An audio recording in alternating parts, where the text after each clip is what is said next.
Sashen Hausa na Walkiya TV ke magana, masu kallo da sauraro, Rukaiyat Kaisa ke muku sallama. Da fatan waye gari lafiya. Shirinmu na biyu daidai agogon Najeriya, Nijar, Kamarun da Chadi, wato ne yake na agogon GMT da Ghana.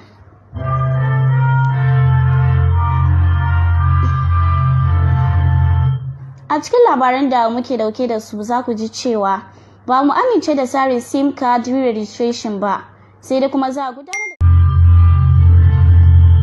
A cikin labaran da muke dauke da su za ku ji cewa Honorable Muntaka ya taimaka ma ɗaliban mazabansa, sai dai kuma juyin mulki ba zai taba faruwa ba a nan kasar, inji Irbad Ibrahim.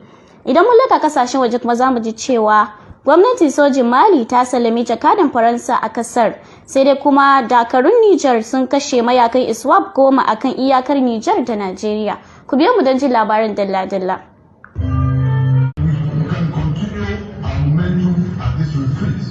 Sashen Hausa na Walkiya TV kuke saurara. Kididdiga na hukumar Fire Service ta jihar Ashanti ta fitar na nuna cewa daga ranar 1 ga watan Janairu shekara 2022 har zuwa yau an samu barkewar gobara kimanin 73 a jihar Ashanti kawai. A shekaran jiya masu da aka samu wasu gidaje biyu da suka kone kurmus a unguwar Bombay da kuma Pakuso da ke gudumar Asakari Mampo sakamakon gobara ta tashi a gidaje biyu. Sakamakon gobara ta tashi a gidaje biyu. Honorable Salu, Assemblyman na unguwar Bombay, ya yi mana karin haske akan lamarin inda yake cewa.